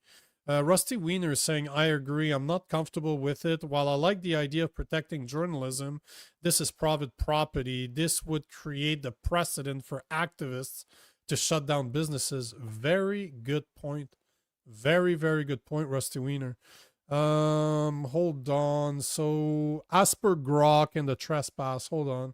I'll ask Google at the same time, Google AI, because they often don't give the same information, but normally when they both agree, you're pretty close to being right. In Ontario, journalists do not have a special legal right to record audio or video on private property against the owner's wishes, even if there's an open police investigation underway on the premises.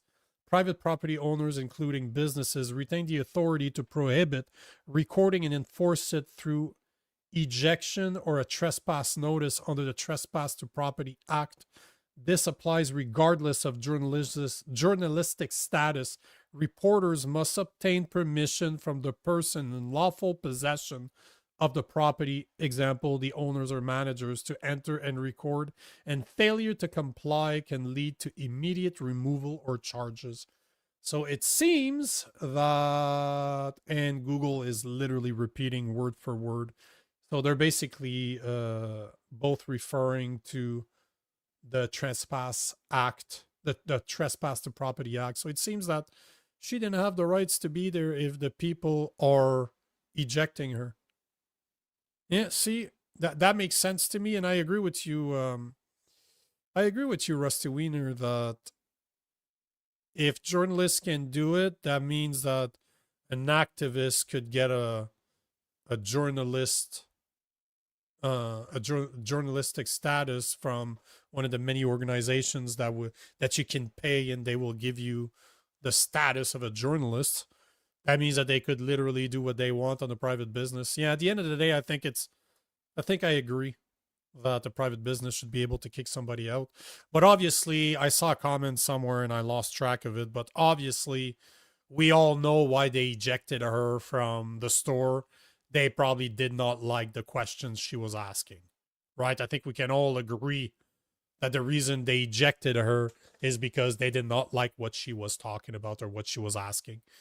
So we know why they kicked her out, but it seems that they do have the right to do so. Listen to it again. What do you mean, David B? Because the police officer could be wrong. Like, police officers are not that knowledgeable when it comes to the law. Many times have I heard police not know at all what they were talking about. I'm really referring to the Trespass to Property Act, and it clearly stipulates that you can't, or that journalists don't have a special status that they can record on private property if it goes against the owner's wishes. And I think that's what's important, right? Oh yeah, 100%. Oh yeah, well, Logan White, Nico, did you know the SPVM won't protect Rebel News against? Oh yeah, of course they won't. The police here in Montreal is absolutely woke, absolutely woke. Skyborg, why they booted her is irrelevant. I totally agree. I'm not saying that it's relevant as per the law. It's not relevant at all. But we know why they kicked her out, right? It's probably because they didn't like the questions she was asking. But as far as I can tell from the Trespass to Property Act, it was in their right to do so. And it's legal for them to kick. So it's interesting that I'm curious to see if the OPP officer that said that they didn't have the right to trespass her will be reprimanded, or will he be back on the news to say that he was incorrect in his statement. The whole thing didn't make sense to me, but at the end of the day, like I've been saying from the get-go, there seemed to be a massive piece of video missing. So, and the answer is yes, any health inspector cannot be trespassed. Yeah, see, that I would imagine, because they're trying to verify that you're following code. So obviously, get the fuck out of here, they can't come back. Yeah, sure. That part I think we can all agree that obviously you're not able to trespass government workers. Obviously, they have the power to tell you what to do. Let me see. What could we talk about next? Because there's a bunch of stuff I wanted to talk about. You know what? Since I'm really asking a lot of questions today, let me play this video. This video is from, since we're already in Ontario, we'll play a video of Doughboy Doug Ford, Premier of Ontario, because he made some comments a couple of days ago, I think it was yesterday actually, that he wanted to install surveillance cameras to help crack down on crime, especially car theft and kidnapping, or home invasion, should I say, not kidnapping, but home invasion. So since Rob's not here and I'm really just talking with you guys directly, so let's watch this video, and I want to know what you guys think. What do you guys think about the government installing security camera or surveillance cameras in certain neighborhoods in order to crack down on crime, meaning car theft and home invasions? Well, Premier Doug Ford says that he's looking to expand the use of surveillance cameras to help catch suspects in car thefts and home invasions. This is days after announcing legislation to ban speed cameras. What these cameras do, they pick up a license plate, and if it's a stolen car, it gets immediately reported to the police, the local police. I had the conversation. It was a promptu meeting with our community. I don't know, about 60, 70 people came out. There's been 4 home invasions in our small community over the last 10 days. And there's an opportunity only if the community wants it, right? If you don't want cameras for security reasons, I know a lot of people have home cameras as well, then we won't put it in. We'll only put those cameras in if the city or the town wants it in. Premier's office says they're in the very preliminary stages of looking into these cameras. There is currently a $2 million grant program allowing police services to set up CCTV cameras, and the province will pay half the cost. So there you have it. It's always interesting to have somebody tell me that they want to install a camera for my safety, but when they catch the criminal, they let them out on bail. Like, they don't go after criminals. They seem to be, remember Pascal Sénécal? That guy abused a 12-year-old, did 1 year of jail, got a 1.5-year sentence, got released 6 months early, and abused a toddler within 6 months of being released. And he only served 1 year. Absolutely insane. But yeah, it's again, I'm curious to see what you guys think, because the whole point is I could be wrong, or you could have a total different disagreement, or total different opinion. And this is what I like about doing this live, is I get to see what you guys think. But before I take your comments, I wanted to show something else, because I'm pretty sure that the reason he brought that up is probably because of this case. I don't know if you guys heard about this, but this went on 3 weeks ago at the beginning of September. So 3 months to 3 weeks to a month ago. But today there was an update that police laid charges against 2 additional suspects in Ontario home invasion and kidnapping case. I don't know if you guys remember this. This happened on September 1st, so literally a month ago, where a 50-year-old man was shot during a home invasion, and police discovered that a woman who lived at the residence had been kidnapped, according to a September 30 news release from the York Regional Police. Through the investigation, officer learned a 29-year-old female who also resided at the residence of the home invasion had been kidnapped earlier that morning at approximately 8 o'clock in the morning in the area, and they found her in Toronto. Yeah, right here. Police says she was later located in Toronto. But the reason I'm bringing this up is for 2 reasons, right? One, that's probably why Doug Ford is talking about this. He's bringing that up as in, because he mentioned home invasion and he mentioned car theft. This is literally a home invasion with kidnapping.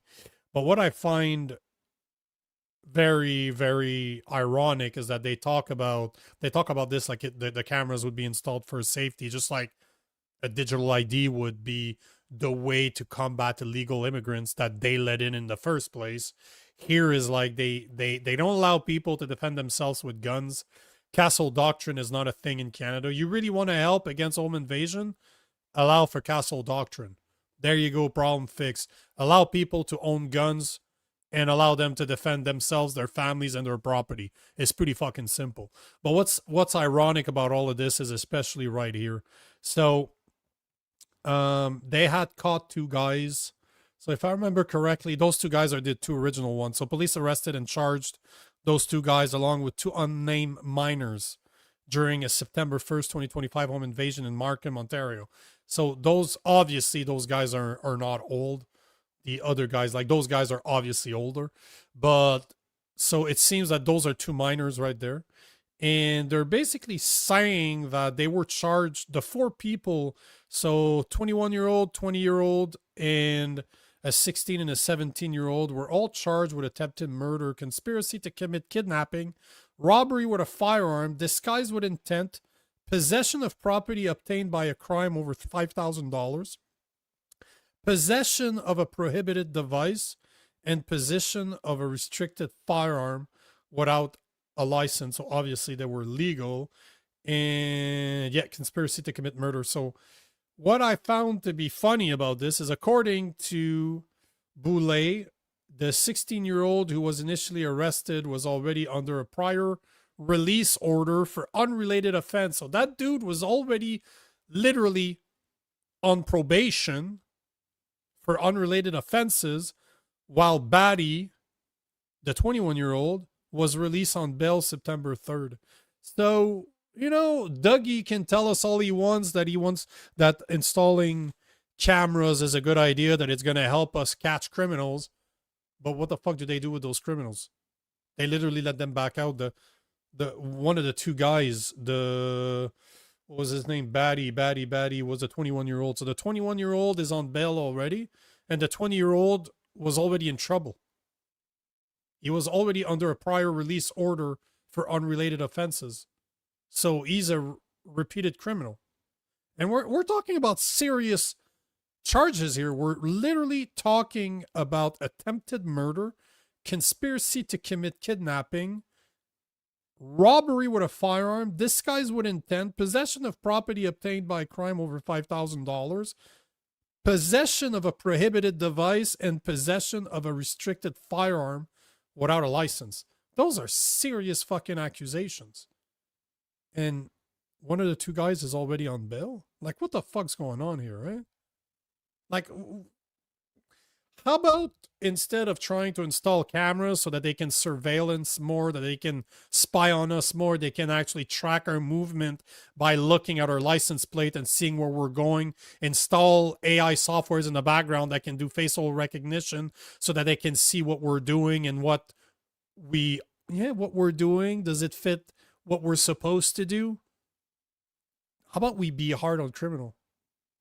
How about we keep them in prison? How about the people, like those people, don't get released on bail? How about those people end up in fucking jail, wait in prison? Like, those guys should not be in the streets. Like, are you kidding me? You got a repeated offender, and then you got a dude that's attempted murder, conspiracy to kidnap, robbery with a firearm, possession of a restricted firearm without a license, possession of a prohibited device. I don't know if that's part of the same thing, because prohibited device could be a gun that's been banned, that is no longer legal to have.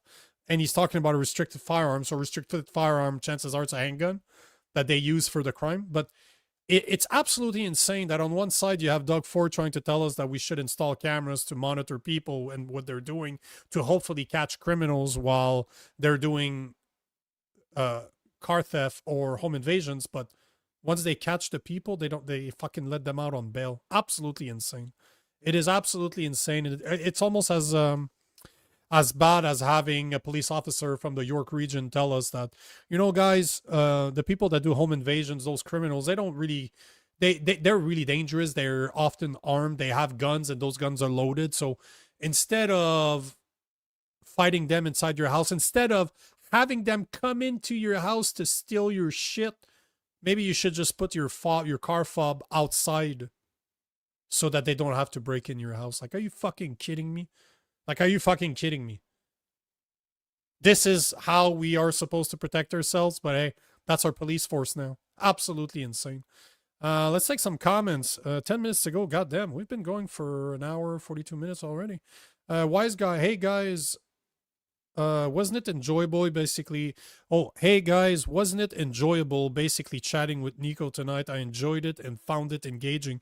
You know what, wise guy, I used to do this all the time. I used to run a show like this by myself and talk about similar stuff, but I record a lot. Like, I've considered it running a show by myself and just doing more interaction, because obviously when I have Rob on, when we're both together, if there's guests on the show, it's harder to interact with people. Like, obviously we don't get as many comments, and fuck, I think today I've taken at least 60 to 70, maybe 100 comments just today. So is that something we should do more of? I should do more of, because I enjoy doing those things. I really enjoy talking to people. I enjoy talking to you guys. I enjoy getting your opinion and developing those opinions further. I learned a couple of things today, like the Monroe thing. I had no idea. What was it again? The Monroe shit. Man, my memory sucks sometimes. The Monroe, what was it? The Monroe Doctrine. Never heard about the Monroe Doctrine before. And somebody reminded me of Louis Riel. So, you know, man, it was a good show for me too. I love interacting with you guys. So if you guys think I should do more of this, I'm open to it. I fucking love creating content. I love speaking to you guys. So you tell me. Trevor Benson, yeah, Dougie likes like the cops will go after real criminals. Yeah, of course he will. For sure, wise guy. But Rob, whether I agree with him or not, is a good guy. Yeah, of course. The show I record with Rob is completely different. The dynamic is completely different because when you have somebody else there, you can rip into one another, right? And that's the type of relationship Rob and I have. But if I record with Jason, for example, or I record with a guest, the dynamics is never the same. So yeah, I totally agree. I really enjoy recording with Rob, and so yeah, I enjoy it. Derek Seitler, the Doughboy Ford flipped on camera in less than 48 hours. Yeah, I know, because he was saying that he wants to make it illegal for speed cameras to be installed, but he wants cameras to be installed in residential areas to prevent home invasions and car theft. It's funny. The cameras are everywhere in the UK. Yeah, for the longest time, I don't know if it's still true, wise guy, but for the longest time, the UK, especially London, was considered the place with the most cameras in the world. So you know that they run some nice AI softwares with facial recognition in the background, and they can know exactly where you're going at any given time, especially when it comes to tracking through your phone, your GPS phone. But I was talking to somebody today that was a fellow nerd, and he was telling me that since 2018, the government in the US have been using something called geofencing. And they have warrant. I need to research it more because I literally learned about this today. But supposedly that in the US, they have what they call geofencing warrant, which means if you know what geo is just location. So basically your GPS is a location. You can refer it as geo. Back in the days, it was they did triangulation through cell phone towers. You'd have 3 towers, and through the pings that they're sending to your phone, you can track where that person was. But now with GPS, it's so much simpler.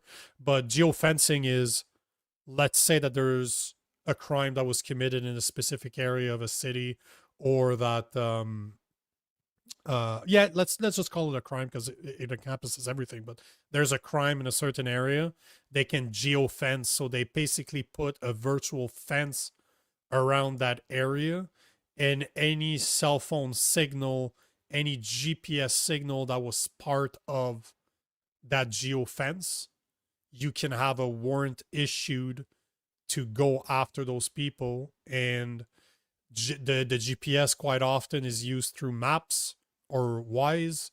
You can track, or your cell phone provider will have your location, so will the device that you're on.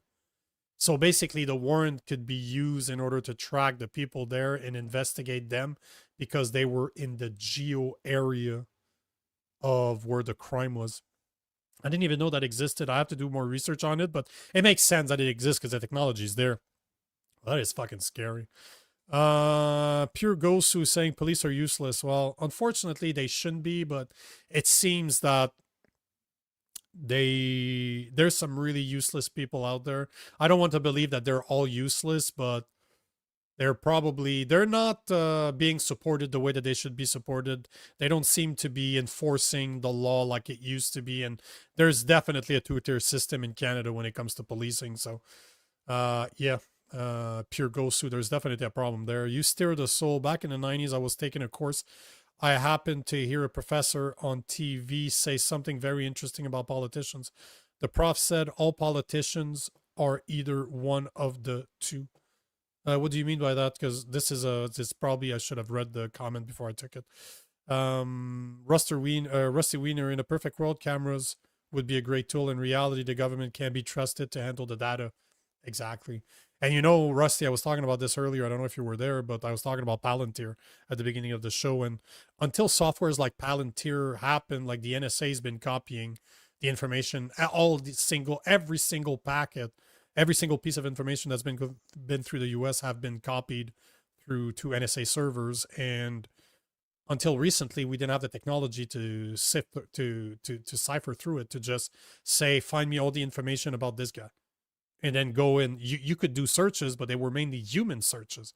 But now with AI, not only can you track people, can you go back to all the past 15, 20 years of data that you have on people, but then with AI, you can compile the information in a way that you can predict their behavior. Because think about it, marketers, that's why apps are free, right? Anytime a product is free, you're the product. So if an app is free, that's because they're taking your information, like your geolocation, they're taking your buying habits, they're taking your contacts. Often they're able to see your text, so they analyze your text. But why do they do that? Because they're trying to predict your behavior. They're trying to see what type of ads they need to push to you in order for you to buy certain products. And imagine that the government has access to all of that information, and now you have a software like Palantir that can actually go through all that information, produce behavioral patterns on people. So it's absolutely insane what AI allows us to do, and it is fucking scary because there are use for AI. I use AI every day. It helps with my research on subjects that I normally know about. I don't trust what AI tell me. I confirm it, but it's normally a good place to start, or it's a good place to find something. Let's say you're looking for a specific article, specific video, specific image. You can go to AI softwares and they find it for you instead of you having to find it. But the whole thing is absolutely, it's all bullshit. We all know that it's about controlling us. It's nothing more, nothing less. Trevor Benson, hold on. Skyborg, there's no exception of privacy in the public space. No expectation. No, absolutely not. You're absolutely right. If you're in public, you can record anybody you want. Absolutely. You're bang on. You're absolutely right. So let me see. There's a bunch. Wise guy, how is that about cameras though? What do you mean? I'm not sure I understand. They need to start deporting and banning. Yeah, well. That's what it's all about, Nico. Nope. What about some fucking common sense? Yeah. Hallelujah, right? Is there such a thing as common sense anymore? Not coming from the government, that's for damn sure. Nico, wouldn't the camera be complete proof they did the crime? Why not have the evidence? Well, it goes back to what Rusty Wiener, the comment that I read from him, like I'm going to paraphrase, but obviously in the perfect world, those cameras would be great to do exactly what you're describing right now, to be the proof that they need to confirm the crime. Why not have that evidence? In a perfect world, we all agree that if you had moral people, if our government were people that actually cared about us, that were trying to do the right thing for us and not against us, then I would agree with you 1000%. But we all know that this is not the case. Do you trust your government, wise guy? I don't. I surely don't at all. Like, that's how much I trust it. So do you want to give them more and more power to be able to spy on you, claiming safety? Because at the end of the day, I always remember what Ben Franklin said, and I'm paraphrasing obviously, but Ben Franklin said that if people that are ready to exchange their safety, their people that are ready to exchange their freedoms for security deserve neither. So in the perfect world, yes, those cameras would be great, but unfortunately that is not the case. It is, as Rusty Wiener says, layers and layers of corruptions. Agreed. Cyborg, prohibited devices could be brass knuckles, blackjack, stiletto. Yeah, sure, you're absolutely right. It could be a bunch. It's brass knuckles are definitely prohibited. Blackjack, the how do you call them? A jackknife, like the blade just comes out. It's spring loaded. Yeah, that's totally illegal in Canada. That's true. It could be a taser, because if they were planning a kidnapping, a taser is pretty useful, right? One other device that is not illegal in the US, but that is illegal here. Void for vagueness doctrine that the US does. Laws of probability too. Does Canada have an equivalent to the void of vagueness doctrine that the US does? I have never heard of that doctrine. It's unfortunate we're at the end of the show. I can't really do some quick research, but definitely something. I hope you come back and we can discuss this, because that's very interesting. I don't know what that is. Law of improbability too. More specifically, more practically, sorry, when the communists took over Eastern Europe, a handful of adults were held over from the old regime to look professional, and newcomers were propagandized adult.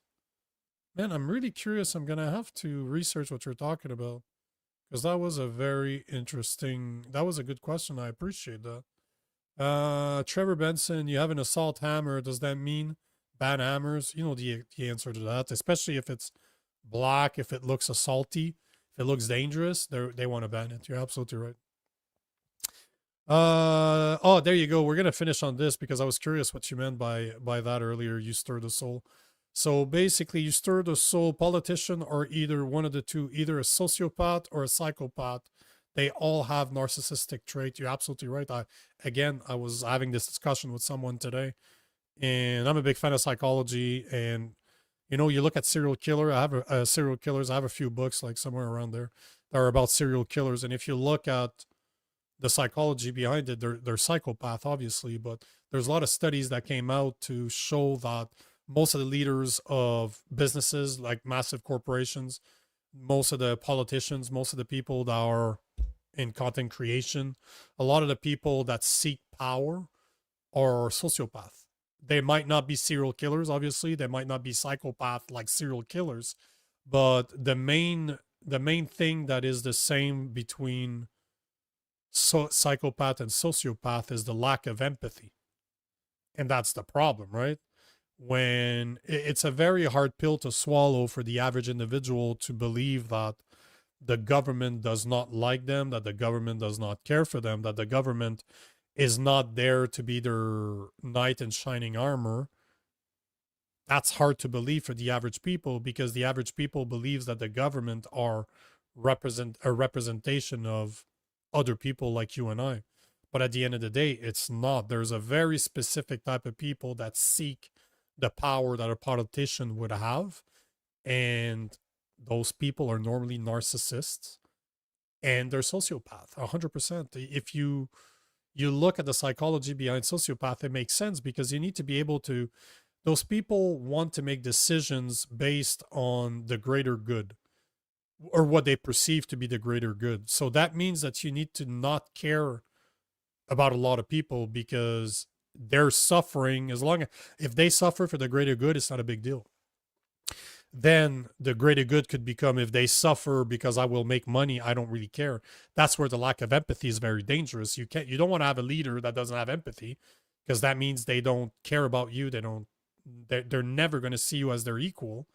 And one of the things I often say to people is, it's hard I wouldn't make for a good politician as what we know them today, because I care about the people. I think that public service should have a cost to the people that serve the public. It should not be easy. It should not be a way to make money. It should be a way to serve the people.